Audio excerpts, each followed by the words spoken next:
All right, we are live with Dr. Know-It-All, and last time that we did a live stream together was actually when I was in the hospital. So I wanted to Man. extend, yes, when you were in Utah, wanted to extend the invitation to you to come climbing with me. Yes, please. Yes, please. Climbing here yesterday and did fairly well. So back in business. A lot of people sometimes periodically ask about my leg.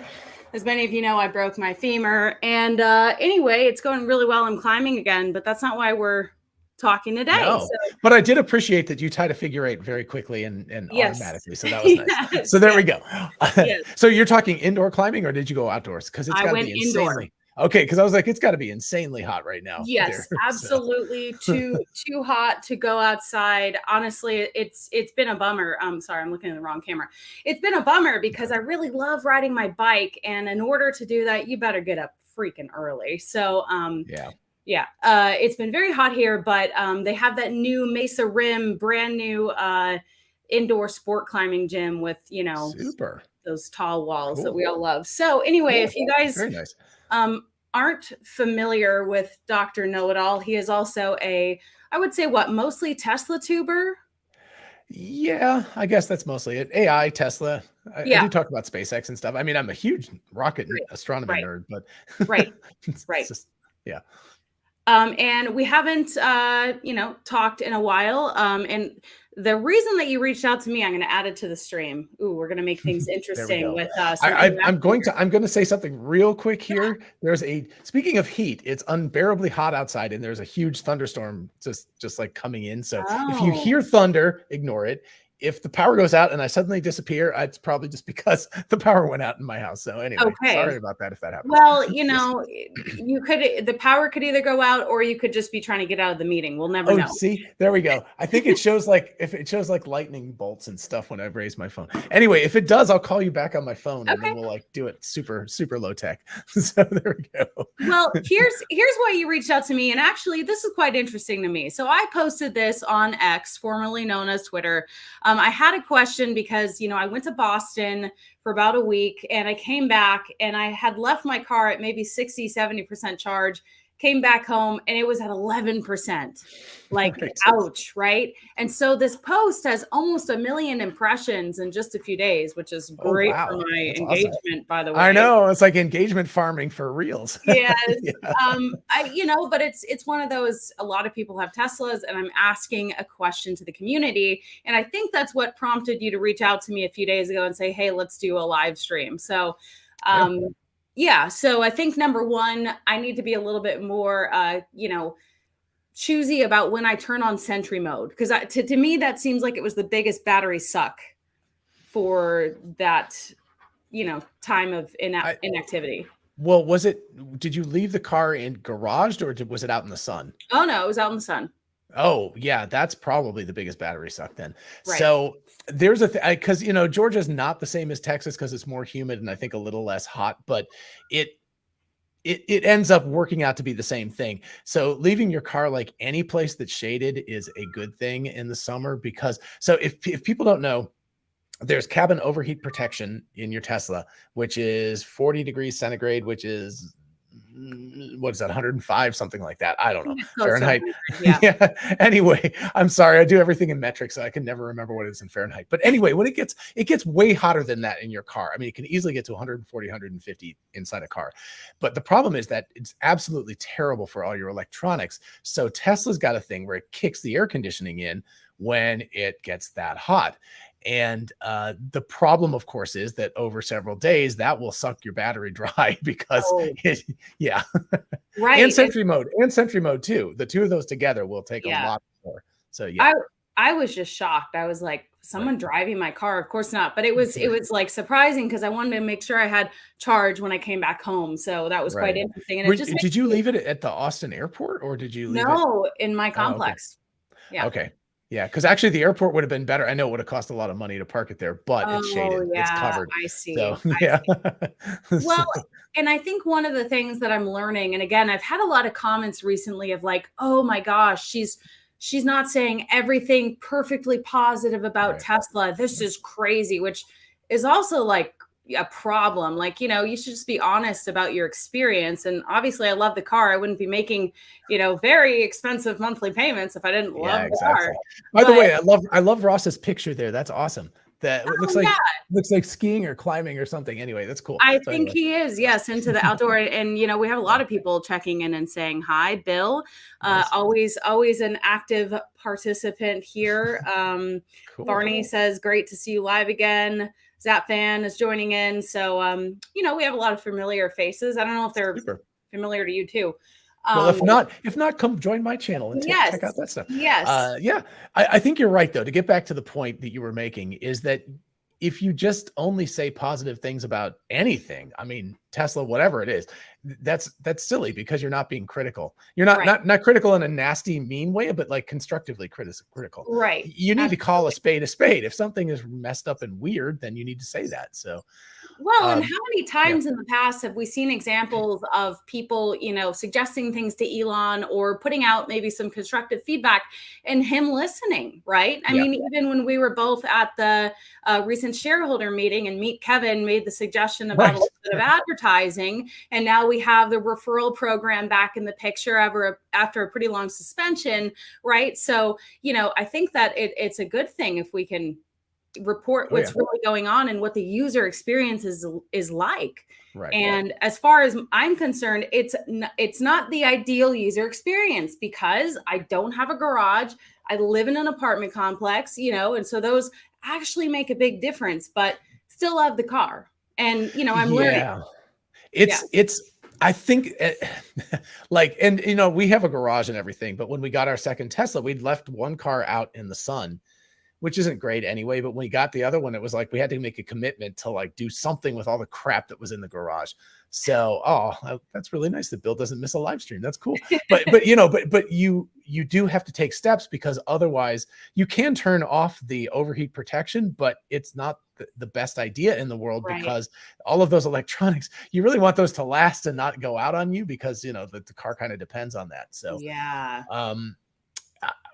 and yeah, I think apartment complex dwelling makes it really, really useful battery consumption info. Yeah. The problem with apartment complex dwelling is that number one, generally you're parking in the sun. That's just the way it goes. And number two, you don't have access to an outlet. Something that people really, really don't give enough credence to. We just went up to we went with my wife's family up to North Georgia into the mountains for a couple of days, just, you know, long weekend kind of thing. And we drove the car up there and there's no chargers around at all, but I just took an extension cord with me and I plugged the car in to the 120 outlet. And, you know, the car sits there for like 15 hours a day. So yeah, it only charges at 3 miles an hour. But number one, anytime that it was really hot up there, the electricity from the house was making the heat pump run. So it was keeping it cool without draining the battery. And then of course, as soon as it got cooler at all, it was charging. So it actually charged up and we netted, you know, 70 or 80 miles, which was plenty fine to get back home again. So that, even though it's a super slow charge, I think people are like, I'm not going to charge that. That's so slow. It's like, no, it actually makes a big difference, especially if it's hot outside and you have to run the overheat protection or sentry mode. It will take the load off the battery and put it on the house electricity. So, and take a car cover. That's actually a really good idea. I was going to say, I've seen this suggested to me. Right. I just, the idea of like having to put that on and off of the car is like really unappealing to me. Even the sunshade, which maybe I need to like buckle up. You know, I bought a pretty nice. You're the problem is you're from California in the Pacific Northwest where you don't have to worry about it. You really do. Actually, I did not do that today and I regretted it because I walked back to the car after it was sitting. I just first day back at school, and the car sat outside all day and I was like, holy mackerel, this thing's hot. So, and of course I try to remember to turn it on, but I always forget to do that. I actually honestly wish that this would be a thing that Tesla could do, is like if you're far away from the car and it detects that you're walking back towards it, maybe it should pop up a thing that said, hey, do you want to turn on like, you know, the air conditioning to precondition the cabin for you? It would be really nice if it would do that. So yeah, the times that I've remembered to do that, I'm like, oh, this is great. But I'm still, again, I mean, it's a new experience to me for sure. And by the way, I should shout out Bimmer Geezer. Thank you for the super chat and always participating and saying, great having Dr. Might Know Something on. on. So he doesn't think you know it all. I'm sorry. I definitely do not. The whole point of the channel name was supposed to be tongue in cheek, but everyone takes it way too seriously. My cat is I know, I can hear. It's like okay, it sounds like the poor thing's dying over there. That's okay. I've got a thunderstorm going on. You've got a crying cat. What are you gonna do? So, and I'm also in my bizarre little baby set. Oh no, don't tell me he's gone. Don't tell me he's gone. No shit. Okay, guys, hold on. My cat just jumped on the desk and Dr. Know-It-All is frozen. Oh no. So with that being said, I would assume that his power has been lost. So yikes. I did want to talk to him about a couple more things. Yeah, whoops. I think he might be able to come back on, but hey, I'll just spitball a little bit here. I do want to say thank you to everyone who has watched my Now You Know Zach and Jesse interview. That video is doing extremely well. And I haven't had a video do pretty well in a while. So thank you to everyone who has watched that. Looks like we may have Dr. Know-It-All back. I told you my power was going to go out. Yes. Here we go. I was just complaining about my set. Well, okay, can you hear me or not? Is that okay? I can hear you. Yep, you're good. You're Sweet. good. And okay. I think people stayed. I stayed. So, you know, I told you I was like, I'll figure it out. I'll work it out. Yeah. So, well, I was starting to tell them that I recently went to Boston and I interviewed the Now You Know father and son duo Zach and Jesse at their house. And my interview with them is doing very well, but I actually did a part 2, which is a tour of their various electric projects. So they're converting a mobile trailer into a solar mobile trailer. They converted an MG Midget, which is one of the world's smallest cars, into fully electric. So yeah, so you guys really liked that video. So we'll be having a Barney is a new member of my channel. So thank you so much for joining. I'm curious, John, do you get a lot of members on your channel, on your YouTube? Members in terms of the YouTube channel member? It seems to be, I think that in order of the number, I think Patreon's number 1. And then actually, interestingly enough, the X/Twitter subscribers is number 2, and then YouTube is number 3. I haven't checked within the... Yeah, go ahead.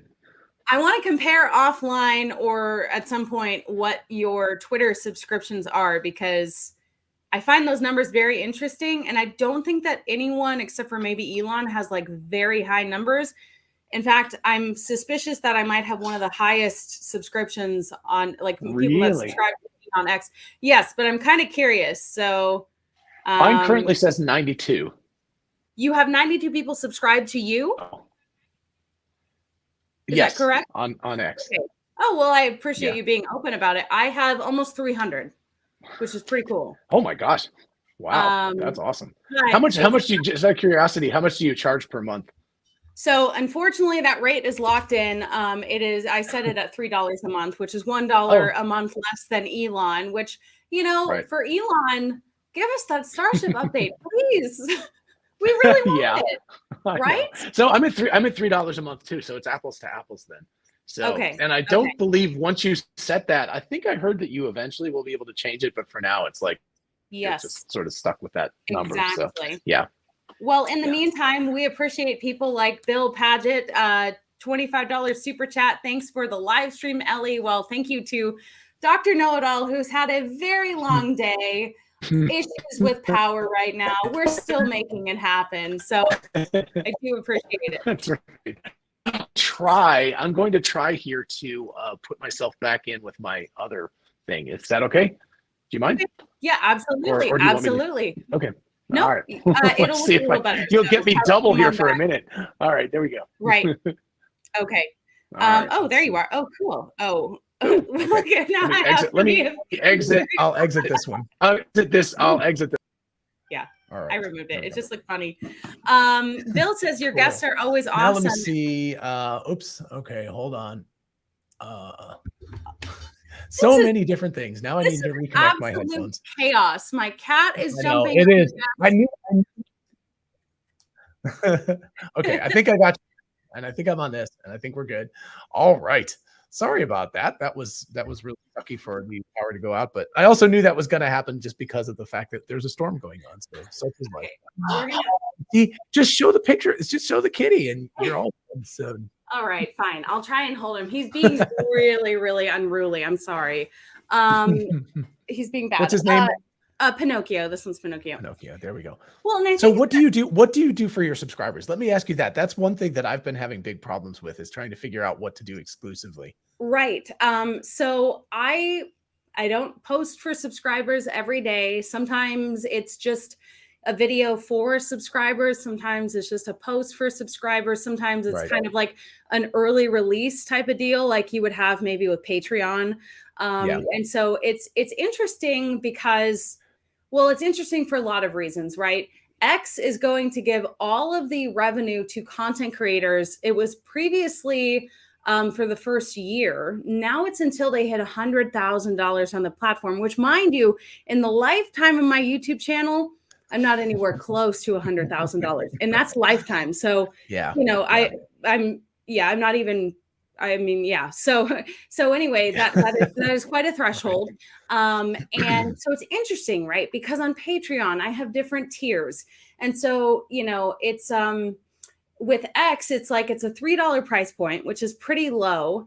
But if you can get enough people, and X is not taking a cut of that, Right. it could be pretty substantial for both the content creator. And I'm also wondering how X is. I think you and I both recently got our first payout from the ad share revenue, correct? Right. Yes. Right. Yeah. So if they're not keeping the revenue from content creators for until the first 100,000, I'm just wondering, is Elon just funneling a bunch of his own personal money into this, or what do you think's going on? Oh, good question. Well, I mean, I think it's a little less generous than that. I think what what they're saying is that I don't know. maybe I'm wrong about this, but my assumption is that they're running ads all the time, all over the place, and that if there's one that's sort of wedged in like near you, then they give you credit for that and you get 100% of that. But of course you're not. Even Elon has said, they're like, there's so many people that are just leaving the money on the table, so they're keeping records. I don't know about you, but I ended up getting ad revenue sharing. I had like 16 million views in the 3-month window or whatever, and I got like $475. So I mean, it's lovely. I like it, but it's certainly not. You're not going to be able to make a living on that, and so it's got to be substantially more than that. So, and I made about $1,200 on that first payout, and there's a lot of some people were like, I made 24 grand. Oh yeah. There's crazy. Not a lot of metrics, even when I export the metrics or whatever and like really go into the weeds. I'm having trouble figuring out the exact timeline on that. And so I think X needs to improve those analytics, much like how the YouTube analytics are super detailed. Like you can go really I've spent way too much time looking at those analytics sometimes. I'm just like, oh my gosh, look.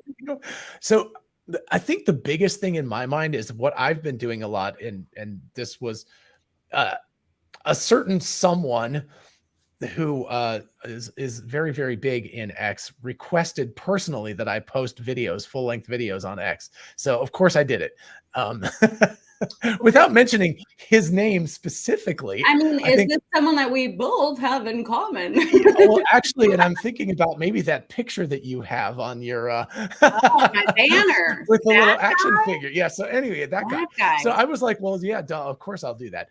But the problem is right now, there's no, like on YouTube, the way most, I don't know if people know this, and I don't know if people even care about this, but the way most people make money is that it's the in between. The reason why most people post 8-minute videos plus is because you get to put ads in the middle of the video. And that makes like way more money than just having an ad run at the start of your video. Those mid-rolls. Now you know the mid-rolls. Dirty secrets. And you can't do that on X right now. So until they start, and I know they're going to allow that at some point because obviously they are.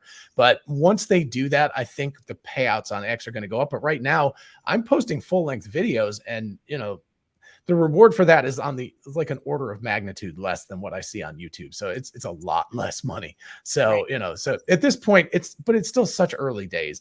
I mean, I don't want to crap on X too much because they've made so many changes and we're having all sorts of technical problems today. Jeez Louise, man. Oh my gosh. All right. I'm sorry. It's all good. I do want to say, surprisingly enough, we have almost 300 people watching. So this can't be that boring. However, Strife wants to know when. Yeah, let's talk about Tesla, SpaceX, and robots. Yes, please. Tesla Let's do that. SpaceX. Let's do that. Okay. Well, first of all, this is kind of old news. However, check this out. Booster 9. This test that ended prematurely. However, there's a lot of activity going on down at Starbase. So I thought that maybe we could, people love Starship. So, let's maybe talk a little bit about Starship. If you have start with number one. Okay. The good news is that the pad didn't get destroyed. So it looks like that weird inverted sprinkler head thingy that they have seems to work okay. So that's a really, really good sign. Right. And actually, let me pull up. This is kind of fun because we can show you tweets that are actually worth showing, I think. Let me see if I can add this to the stream. Yeah. Cool. Oh, you can't see it, can you? Wait. Okay, so this is a comparison that Tim Dodd posted without the deluge and then with the deluge, and that water suppression, which I thought was absolutely a stunning visual, and also just a really helpful comparison as what we can look forward to some of those improvements and changes as we. Can you start that over again? Yes, I think absolutely. that'd be awesome. Yes. Is this the first time you're seeing it, by the way? That's the first time I've seen the direct comparison between the two. So I'm actually like, oh, cool. That's pretty good. Let's go again. Yeah. Well, let's do it again. Video and audio by Cosmic. Yeah.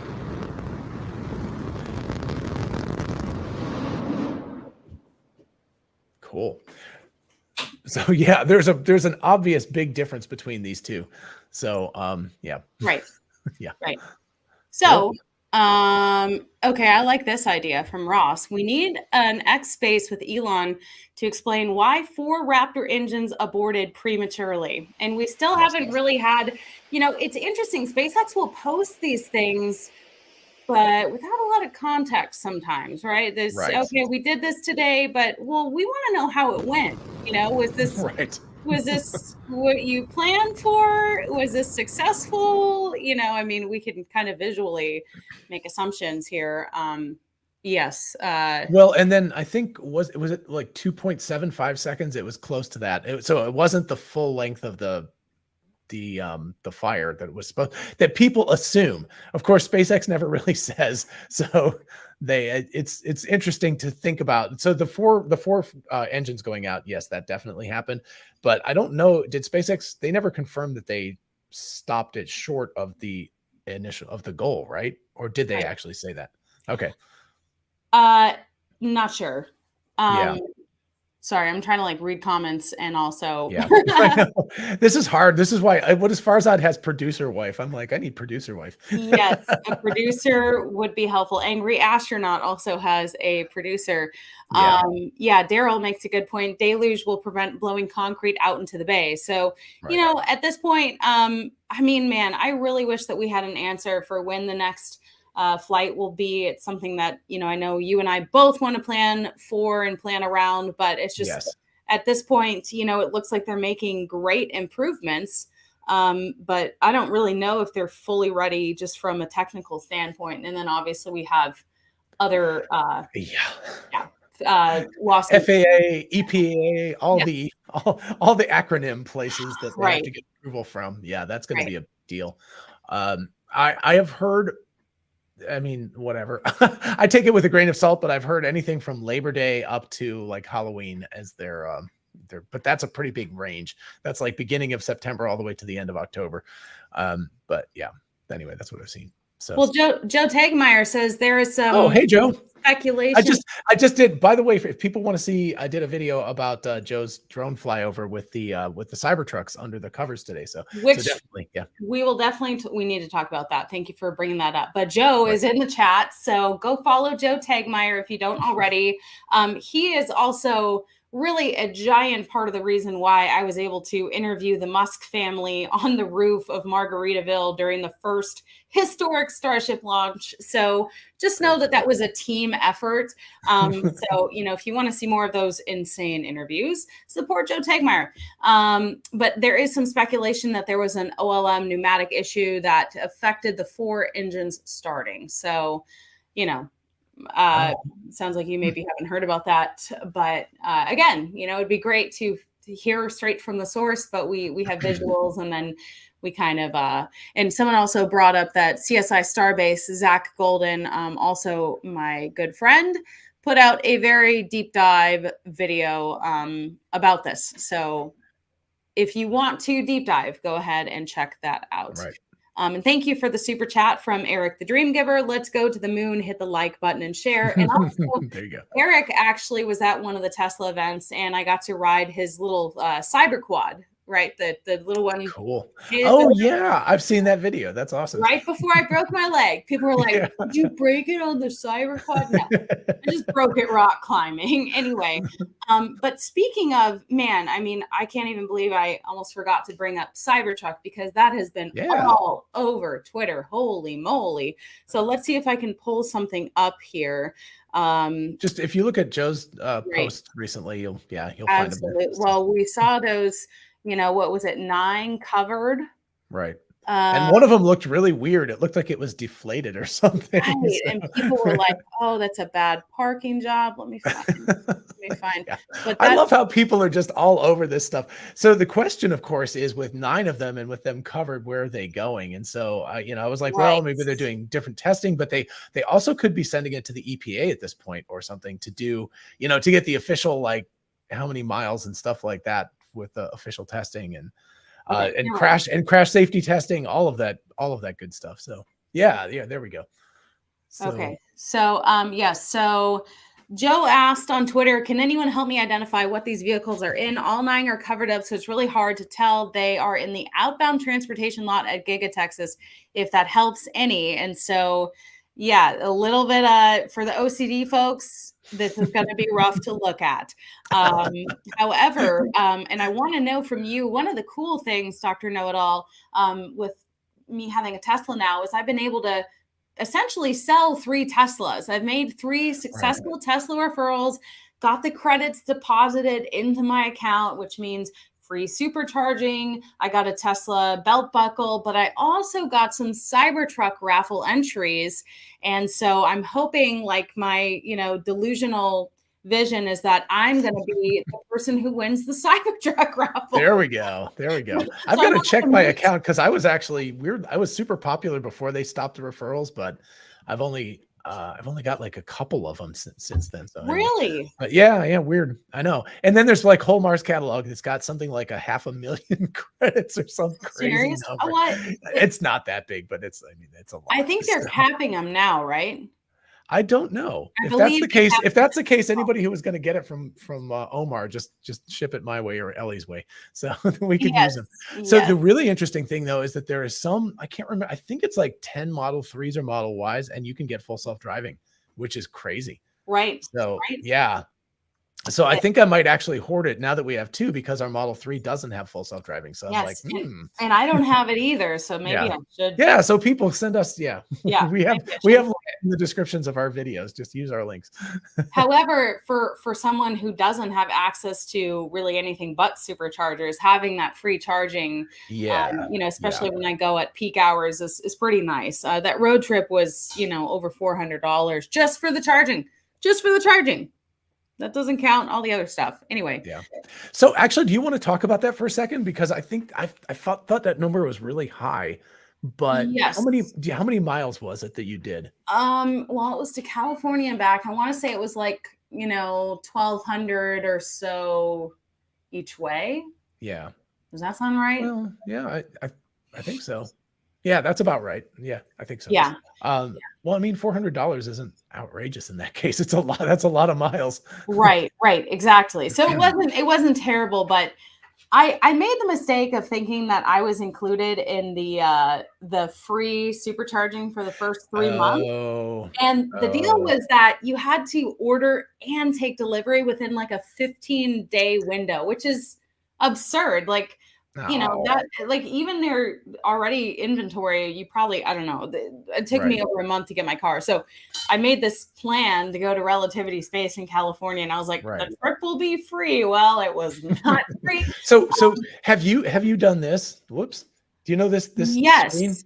Yeah, Yeah. so you can actually look like you can see I've saved $33,000, not $30,000, Okay. $3,000 in the past year. But yeah, the charge stats will, even if you spent that much money, it will. So you can actually do it by month or something, and so you can look at like what you spent last month during your road Okay. trip, I've and it's saved $50 total since I've had the car. that's it. Well, remember, That's I've only had the crazy. car for like, a little over a month. Yeah, total spent 463. Yeah. Yeah, I think that supercharging is kicking your butt. So the thing about supercharging, and this is something that I have actually this is a constructive criticism for Tesla here, folks. Okay. Oh, go So on. is the Oh, constructive criticism, and I did a video on this, and I actually made a little thing that shows the sign, but that they should post the prices like a gas station, but yeah, it should do it in a graph form, because right, that way you can see, because every hour it changes. So right, it can be like 50 cents 1 hour, and then like 4 or 5 hours later, it's like 20 cents. And so right. if you can afford to charge like late at night or something, then you can save a ton of money. Um, so yeah, that makes a big difference. Right. No, it totally does. I do. Well, Ricker has a question for you. Ask Dr. Know-It-All. Sorry about my cat. Do you think that they can estimate the cost of the unibody cast Mexico-built economy Teslas in about a year or so? Do you think they'd be offered at 25,000 to 35,000 with FSD? I think I can safely say, man, maybe I don't think 35,000 with full self-driving. It's going to be really interesting what happens with full self-driving. So I think once they start building the Teslas, those Model 2s or whatever they're called, even though they're not actually going to be Model 2s, but whatever, that once they start building those, that of course Monroe and Associates or somebody is going to get a hold of one and tear it down and tell us exactly how much it costs to build. So I think I don't know. I think we're looking at probably 25 grand, maybe just a little bit less than that for these Model 2s when they come out. But the full self-driving right now is $15,000. And I don't think, it doesn't sound like Tesla's going to back off on that price. Right. So, if it's 25 grand, you're looking at 40, but $40,000 for a $25,000 car is crazy. So I think they're going to really be pushing the subscriptions. It's like pay $200 a month, get the full self-driving, and you don't really pay it all at once. So I think that's what they're pushing. Well, and I'm trying to remember how many points do you need for the full self-driving package? I think it's 10 cars. So I think it's 120,000. Okay, You get like 10,000 per car. However, if you want to do just 3 months, it's 10,000 credits, which right now I have, plenty. So right. You have to do that. But I found that, because I did a month subscription, right, and I barely used it. Mainly because I like driving the car. Like I just like to drive. I really do. I usually am the one to drive. I drove most of that road trip. I mean, I really like to drive, and especially in a Tesla, right? You feel so zippy and everything. But also, did you get the single motor one, or did you get the 2-motor? Dual. Dual. Yes. Okay. Oh yeah. But so you got the long range, but not the performance, or did you get the performance? Did not get the performance. I was told the performance was kind of like a waste of money, because I think it was like $6 grand extra. I would get the performance. Really? If I could afford it. I'm such a lead foot.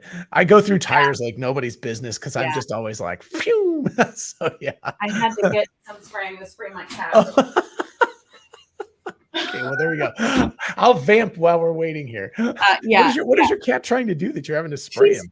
Okay, like the problem is, I'm sorry guys that we keep getting so off track. This is like not unusual for us though. So he keeps scratching on the door, but when he comes in, he jumps on the desk and knocks stuff down, and the desk gets all whatever. Right. Anyway, sorry guys. Thank you, Cheers GXP, for the super sticker. Almost 400 of you now. So this conversation cannot be that boring. I will repeat There again. We go.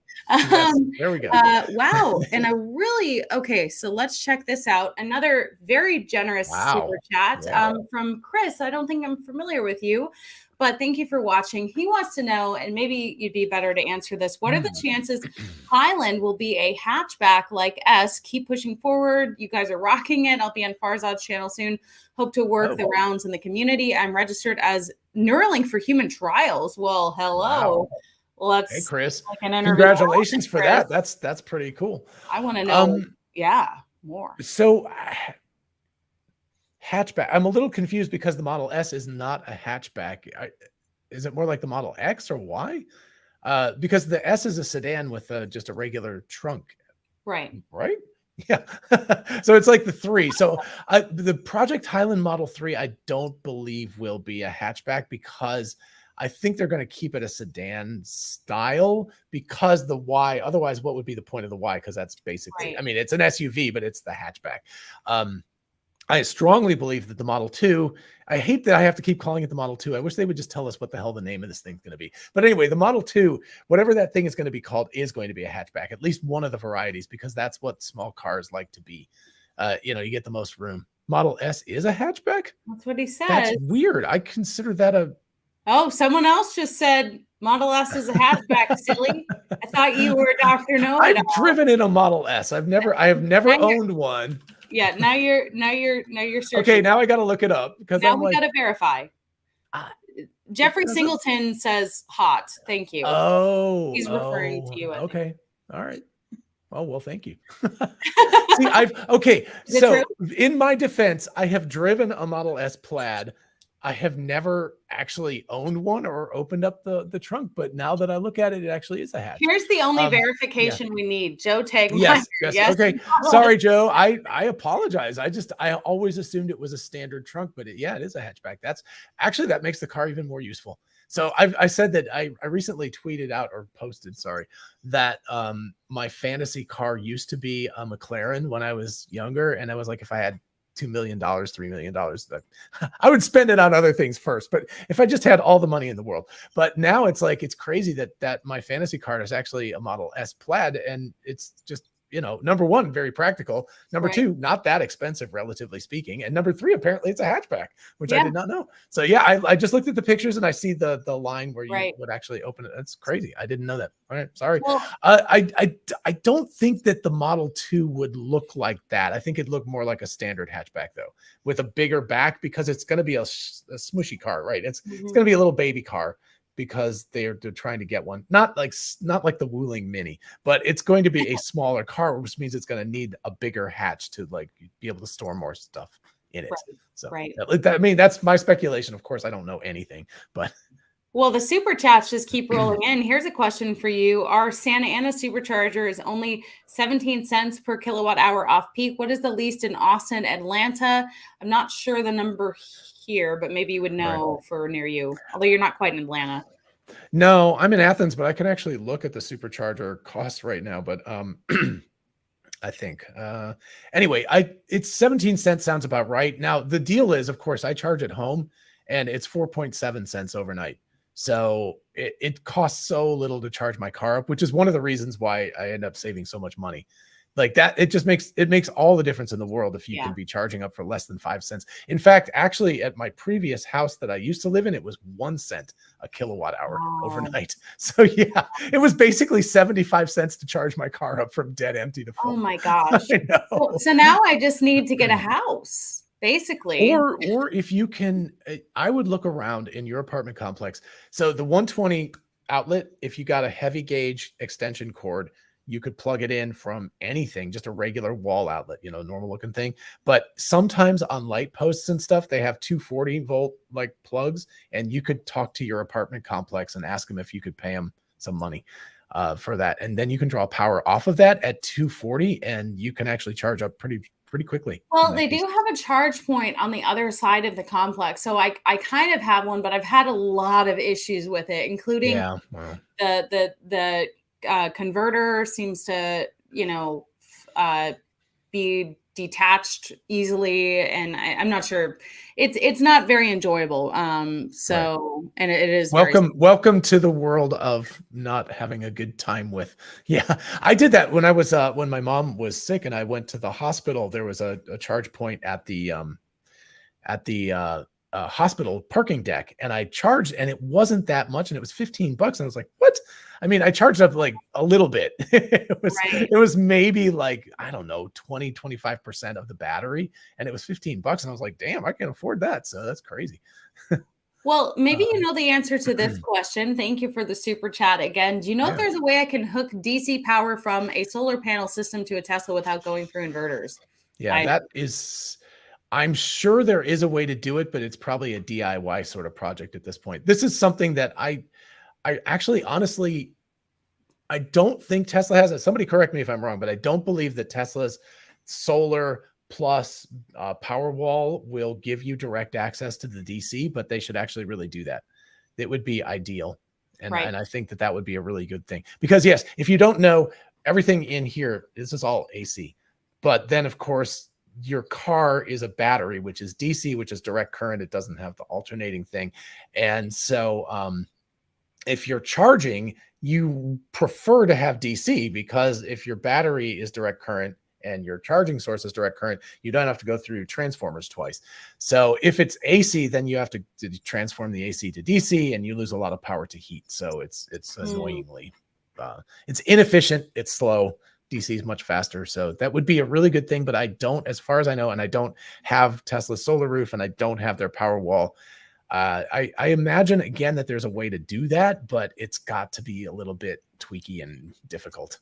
Well, I have a question for you, because the last time I saw you was at the shareholder meeting, and you actually asked Elon in front of everyone, hey man, can I please do an interview with you? I really don't care the circumstances. So any update?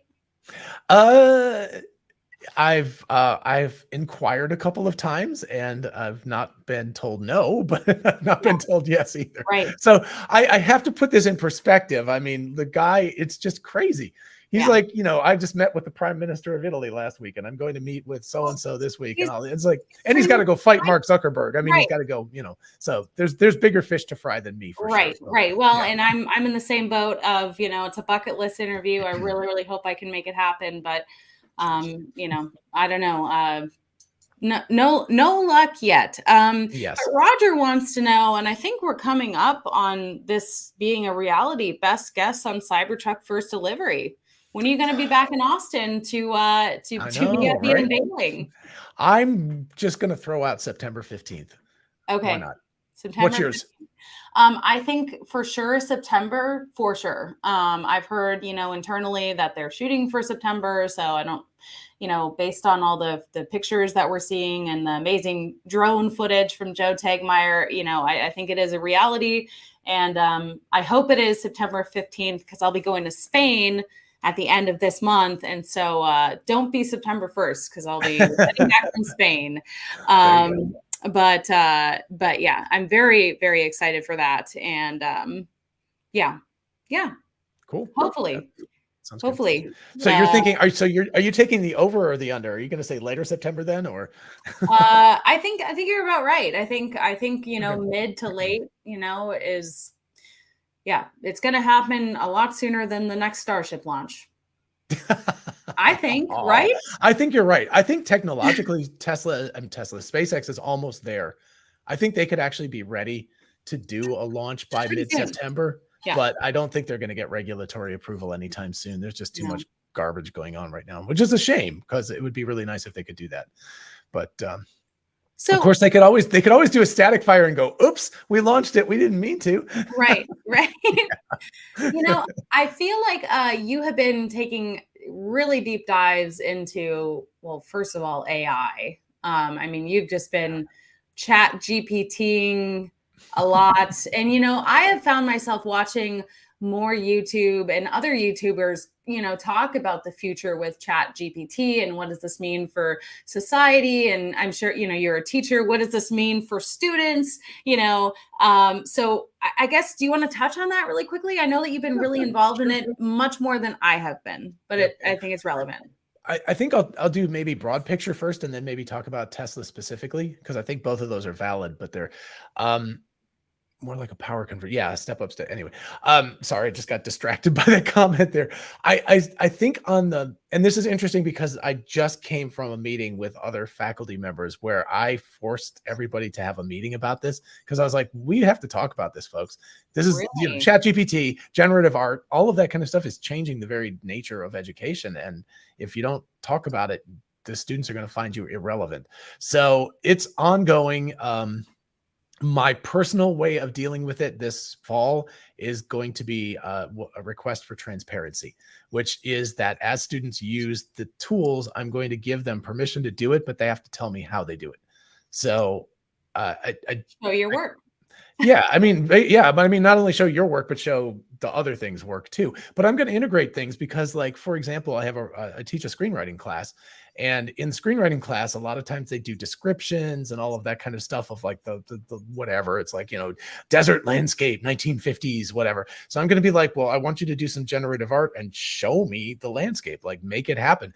And that's never really been possible before because, of course, out of 20 students in a class, there might be 2 who are artists.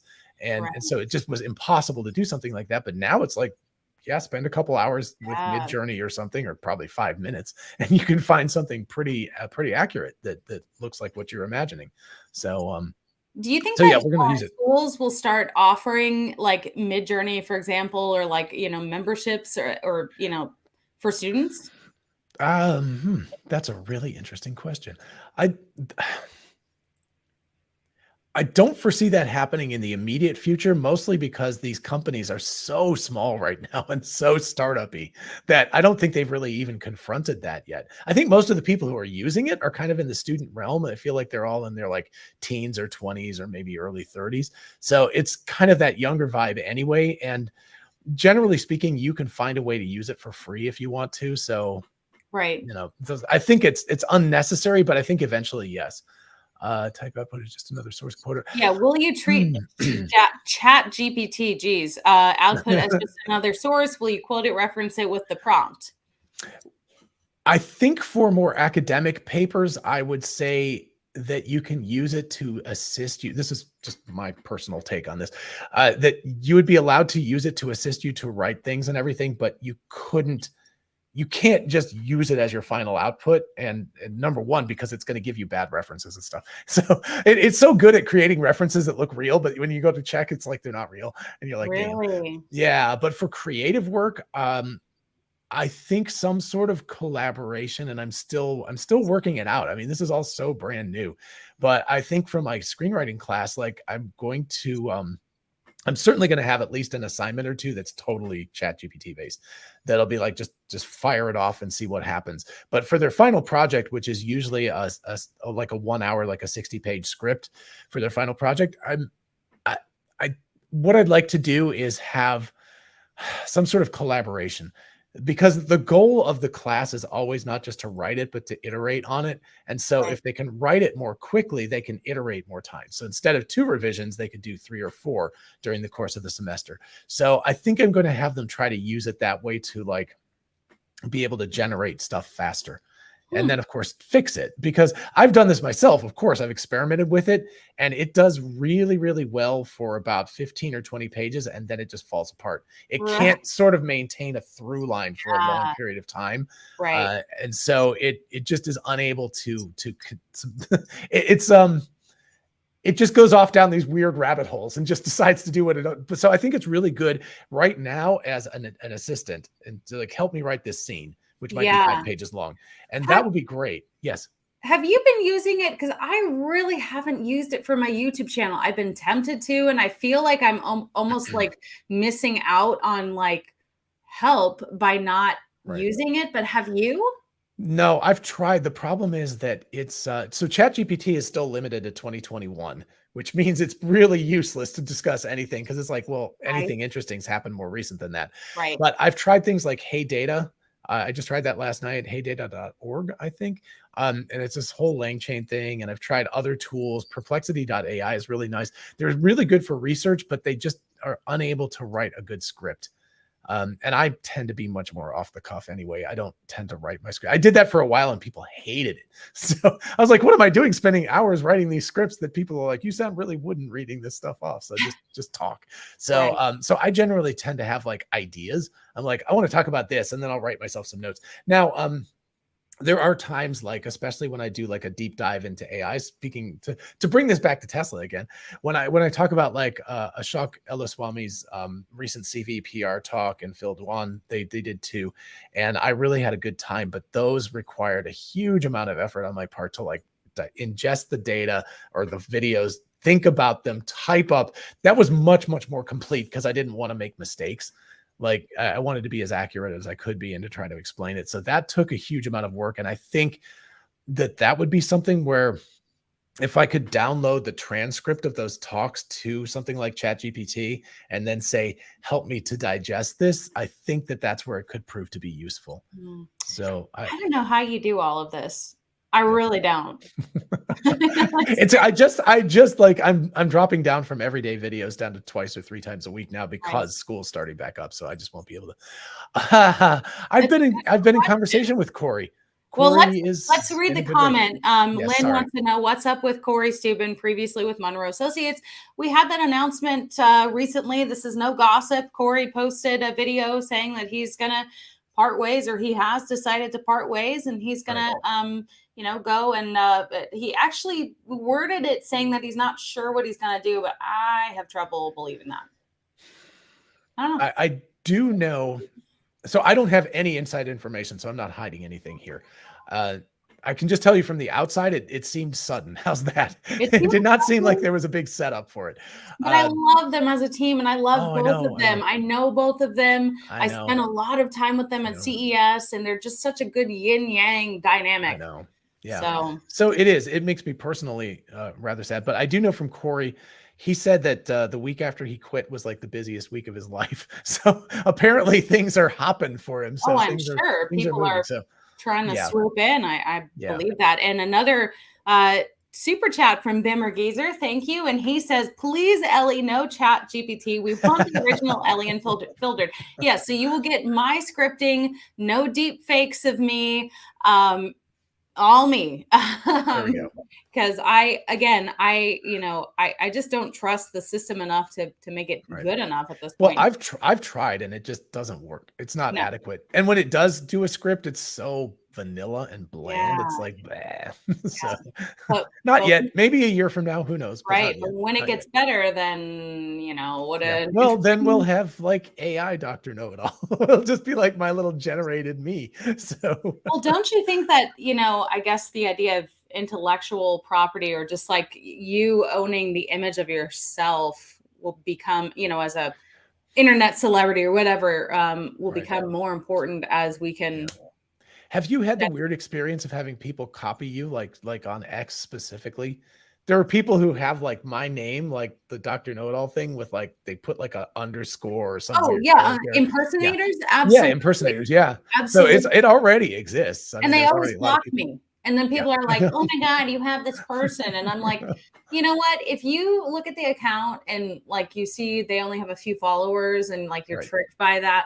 But one of them had like over 12,000. And I'm like, really? Was this someone who just like tossed in the towel on their account and they're like, oh, I'm going to pretend to be Ellie? I think it was taken down, but it's kind of, it's flattering, right? No, it's obnoxious, but I don't have time to like really care about that much. Well, and the problem is because they're clever enough to block you, I don't see it. So people are like, you have an impersonator. And I'm like, I can't see them.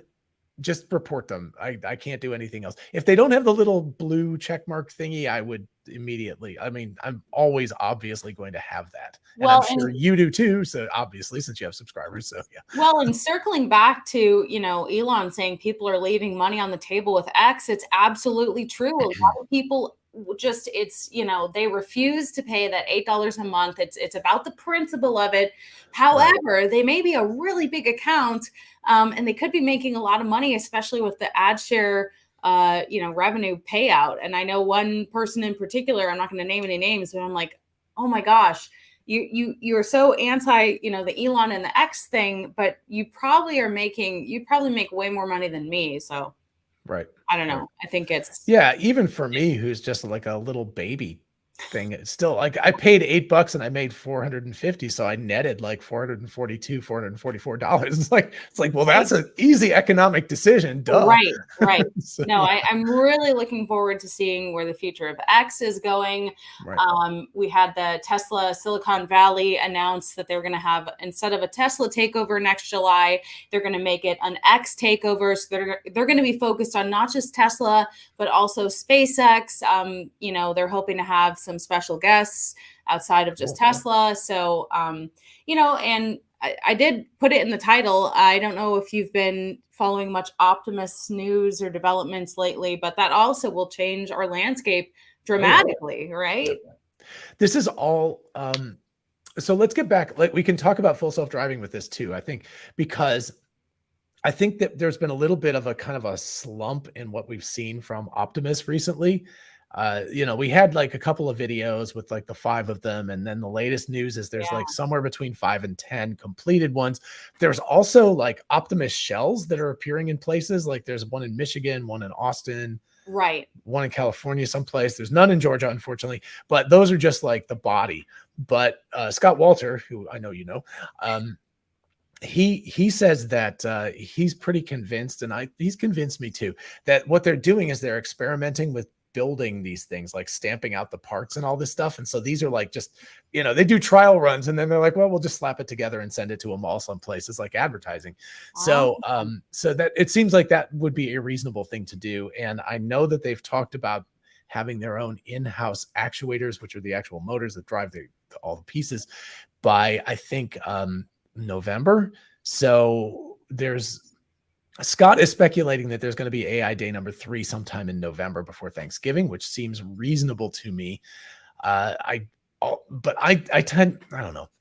I think that they might actually do it a little bit earlier, but I think it's contingent on when the Cybertruck delivery event happens, because they're not going to want to like schedule these 2 things back to back. Right. They're going to want to like put some space in between. Yes. So yeah. Well, Al wants to know, and I think that this is Mm. going to be much further Mm. out than this timeline. When do you think the Optimus will be common in household use? 2 years, 5 years?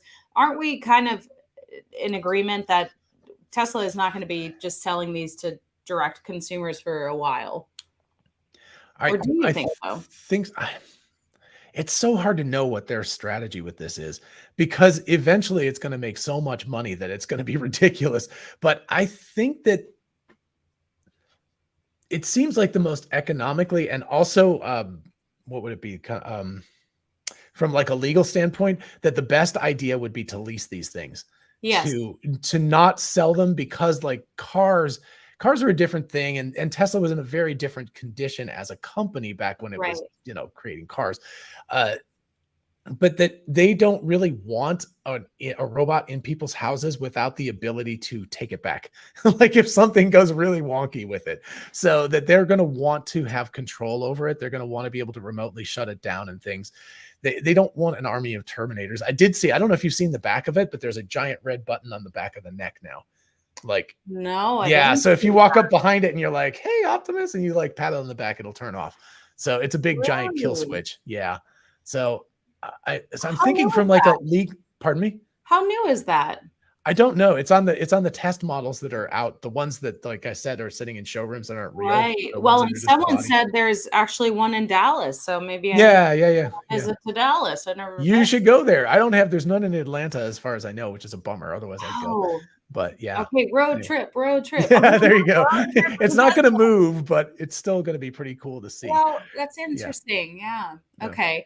But to get back to that point you were asking, sorry, we'll get to the super chat in just a second. But I think 2 to 5 years, if Tesla does sell them, there's going to be, it doesn't matter if they charge $100,000, somebody is going to buy them.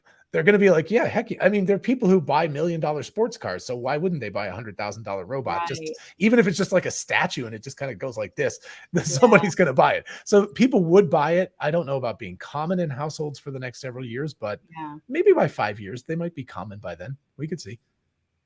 Well, Anthony, thank you for the also generous super chat. Can you ask about the potential for new heat pump tech from Tesla as the next mode? Home heating and potentially more services with advanced heat pump tech, maybe a massive potential no one is looking at. It was talked about on Battery Day, and I want to give a little bit more context to this term of moat because I actually read the book that you're featured in with Lars, Dr. Oh yeah, Novell. So you had some portions of this book basically talking about mostly Tesla and why they have so many moats, right? This idea that they are protected from their competitors in several different ways, future proofing them, right? So let's talk about that.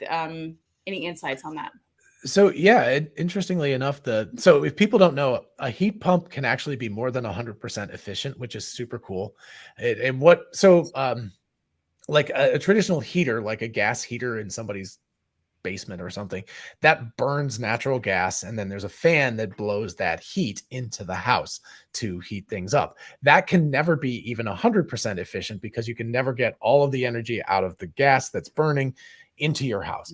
But a heat pump, on the other hand, it just literally pumps heat. So if it's hot outside and you want it cold in your house, you just pump the cold part of that air, because air, even though the temperature might be hot, there's still molecules of air that are slow. And so what you do is you run that through a compressor, and you're able to move heat from the outside into the inside of the house, even though it's hot, and of course, opposite land when it's cold outside.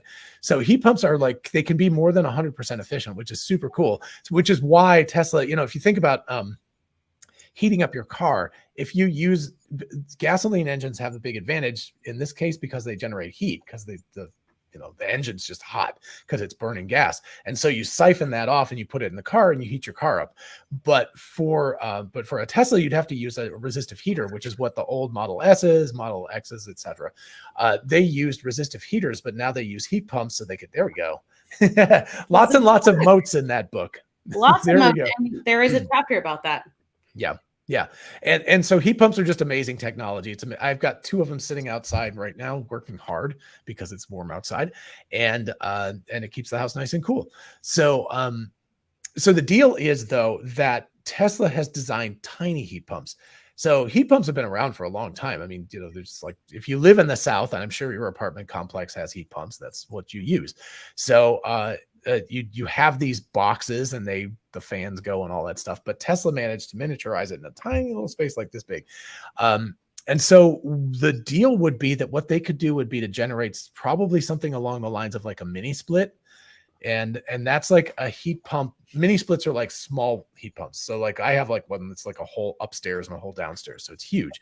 And so what you could do with Tesla technology was be to take a bunch of small ones and just put one like behind me there, one in the other room, one in the other room, so that you could then, as you are like, I'm going to bed, the rest of the house can be hot as crap, and I just want my bedroom to be cold, which is the advantage of a mini split. And so if you had this like really cool heat pump technology in small packages as opposed to these giant ones, you could duct it to follow you around all day and all night and keep it warm and cool where you are and nowhere else, which means it's much more efficient. So that's the benefit of it. Yes. Well, in chapter 45, coming attractions, Dojo, AAS.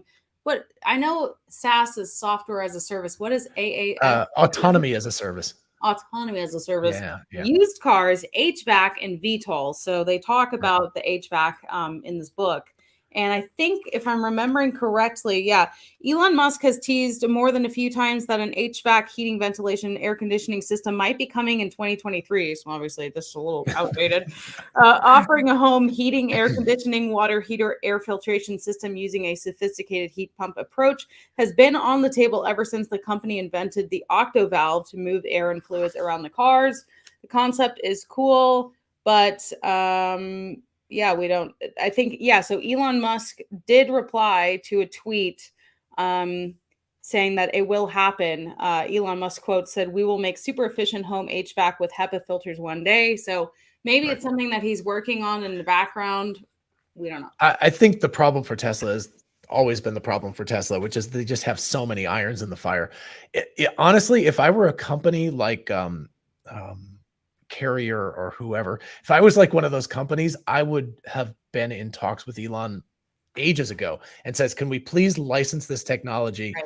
and build it to your specs and what you want, but we'll do it and we'll split the profits. Because Tesla clearly doesn't have time to focus on this, but they've built the technology. It already exists, and it's so much easier to do it for a house because you don't have to run it off a battery. You just plug it into a standard, like home outlet. So Right. it's like so much easier to run an air conditioner in a house with all of that power.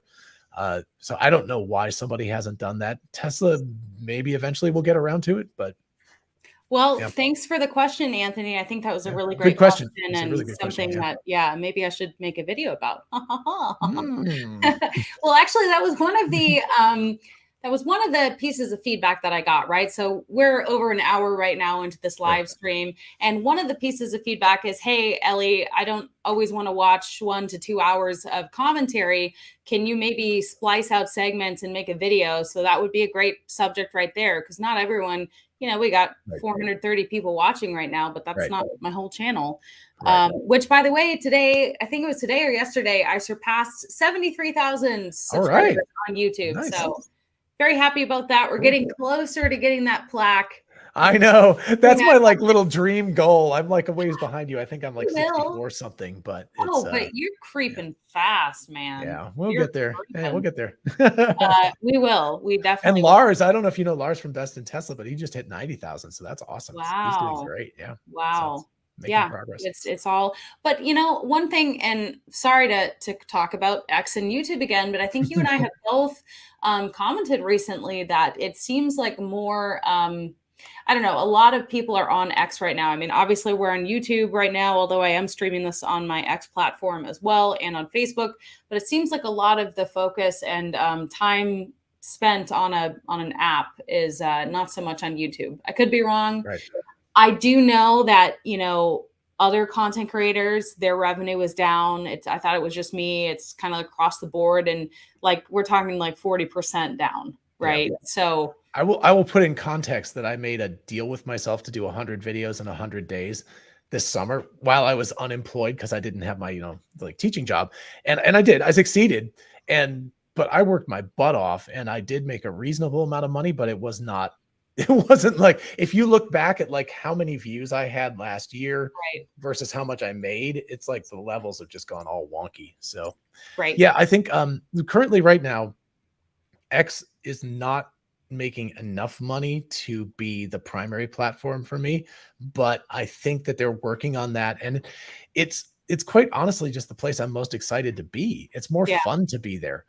Like, I do the videos on YouTube, but then all the conversations about it all happen on X. So it's like, well, what are you going to do about that? So, and it's just, it changes the game, right? If we go back to my post about asking why my battery was at 11% when I got home from Boston, that got almost 1 million impressions. That was a picture in like a paragraph, but that little post getting that much engagement, is a lot easier to earn money like that than to make, an hour-long, fully edited. I'm not saying I won't do these things, but it's just interesting, like the scales of effort. For example, my relativity video, I released it on Saturday, still doesn't have 10,000 views. That's heartbreaking to me. Not because I drove out to California, whatever. I could have flown. I get that. But like, I got a behind the scenes exclusive tour with a company that's 3D printing rockets. Yeah. Have 10,000 views. This was a video that took me over a year to put together. From me originally reaching out to them, going back and forth, making the edits. So again, I'm not trying to complain to anyone, but I think it's just important for people to realize that, I don't know, content creation is hard and something that you spend a lot of time on and you think is going to be a great video, might not be. And so that was actually like kind of depressing to see. But I like that I have this experimentation with X as well now. I'll tell you, I think a big advantage to X is going, and maybe they're going to change this and it'll be just like YouTube eventually. I hope not. But oh, good. That was really nice, Daniel. That's awesome. And I have to admit, because of course YouTube is an asshole if if the thing is not popular, they don't serve it. So I never Right. even saw that. I never even had the option. So I'm going to go seek it out now and watch it. Right. So I feel bad about that, but it's just, if it doesn't do well in the first hour, they're just Yeah. like, oh, well, shut it I down. know. But so much of YouTube right now is the thumbnail and the title. I know. And I expend a ridiculous amount of effort on those two things, which aren't even part of the content. It's like, how do I make people attracted to this without being clickbait? And how close can I get to clickbait without making it clickbait? Whereas on X, I can just like literally put a post up and it's like, hey, I had a talk with so-and-so about this. And you know, it's oh, that's great. Well, I put that's really nice. I'm glad people are giving you the high end. The people that watched it liked it. So I put the link in there, just play it and put it on mute right now. Right. I'll just like put it on the side. No, like I even experimented with hiring someone who makes thumbnails for Veritasium to make me a thumbnail. So like I tried to do the Did that work? Thumbnail. No, clearly it didn't. Okay. I didn't even get 10,000. Oh, was this this was the relativity one that you had them? Oh man. Wow. Shit. Pretty what bad. are you gonna do? Yeah. And then like the goofy thing is that sometimes I'll just knock one out in like 20 minutes and I'll be like, blah, blah, blah. And then it's like super popular. I'm like, oh gosh. Yeah. Well, I need a marketer. Yes, we need marketers. Yes, I please. premiered it and I'm wondering, I've heard that premieres can kill your videos. I'd stopped doing that a while ago. Premieres are I hadn't done it in forever. And it was like, oh, I've been teasing this for a while. Maybe I'll premiere it. And I did some live chat, but maybe that screwed it over. But anyway, I think on the positive end of things, just to not bore people with too much of the details of this, sorry, guys. I think that X is moving in a direction. If they can work out how to, I still can't discover video easy on X, but now at least at the very, like if I see a video and I can swipe up and I get like the next one and the next one. So that's nice. But I think, you know, it's going to take them a while, maybe 6 months or something to work this all out. But once they get like inline ads and they figure out how to serve it in a more creative way, I think that people are really going to start migrating, because if you reward the content creators, they're going to put more content on. Wow, nice. And if they do that, then people are going to migrate to that. Like, I don't really care. Like, I used to watch Vimeo videos all the time back in the day when YouTube was baby, you know, when they were about the same size. But then, of course, all the content moved to YouTube. So I started watching more YouTube stuff instead of video stuff, Vimeo stuff. But if it moves to X, people will just migrate. They're not going to care. They don't have brand loyalty. They have content loyalty. Yes. So, yes. Yeah. Yes, thank you, Sean, for the Argentinian pesos. You have been in a couple of my streams, so thanks for coming back.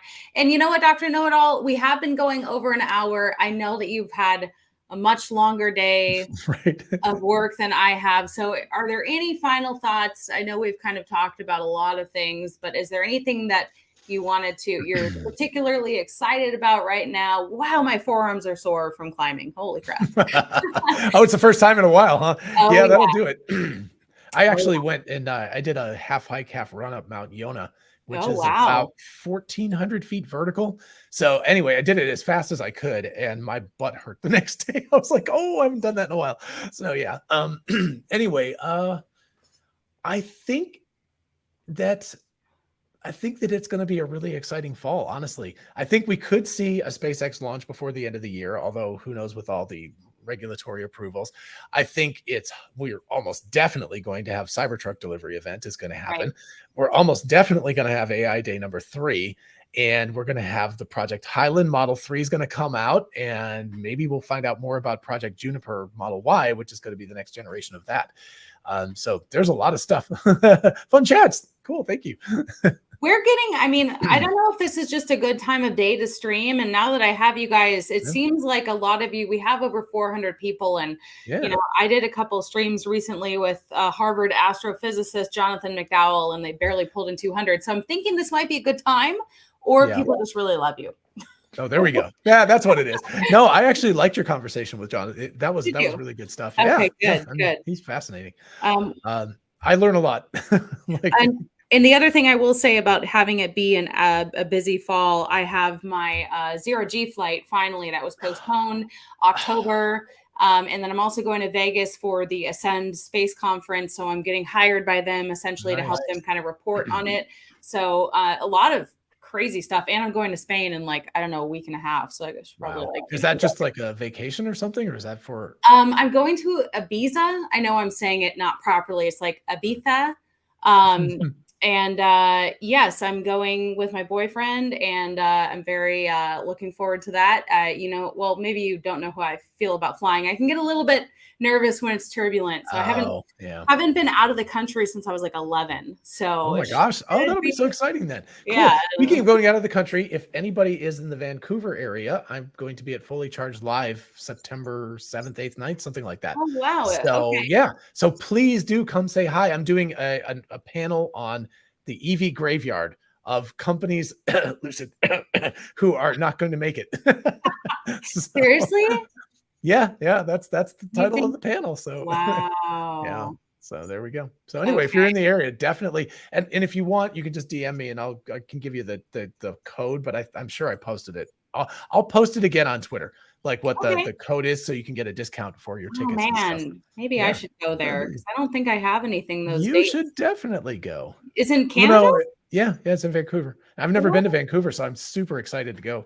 So is it the same one as the San Diego one last year? Yeah. Oh, they just do it all around the world. So yeah. Why Vancouver? I don't know. They have Vancouver, they have San Diego, they have Australia, they have a bunch of them in England, France maybe. I don't know. There's a bunch of them around the world. Cool. So, yeah. And I just want to say thank you to Grace saying, I enjoy how friendly and cheerfully Ellie in Space presentations are. Thank you so much. I'm a huge fan. I actually had someone comment on my Now You Know video saying, you seem very fake. So I'm glad you don't think I'm fake because I'm not. And, thank you guys for watching. And thank you, Dr. Know-It-All, for, I would like to do this a little bit more regularly because it is fun to talk to you. Plus the fact, oh no, I've lost you. I don't know if your microphone cut out. It may have. You knocked it out. But hopefully we can have you on my channel too. That would be awesome too. So I may have to vamp here and finish up the whole thing. I don't know why it suddenly died. Oh my gosh. I think you're back. You're back. Cool. Yeah, okay. I vamped. We're all good. So anyway, so I'll have to get you on my channel sometime, and we'll talk about things like that too. So we can talk about whatever you want. I mean, obviously, my strengths, if we're to look at my resume, is I was a TV news journalist for almost 10 years, and let's do it. Okay, I got the topic. The topic is going to be, what is it like to transition from corporate media, which you were trained as, obviously, to self-published. So there we go. Stressful AF. Right. so let's table that and let's talk about that. I think that'd be a really fun topic of conversation. Okay. So, yeah. All right, we'll make that happen. So everybody subscribe to Ellie. Everyone subscribe to me. Everybody do that, and then we'll definitely catch all the next ones. Yeah. Okay, I'm excited for that. I'm ready for that.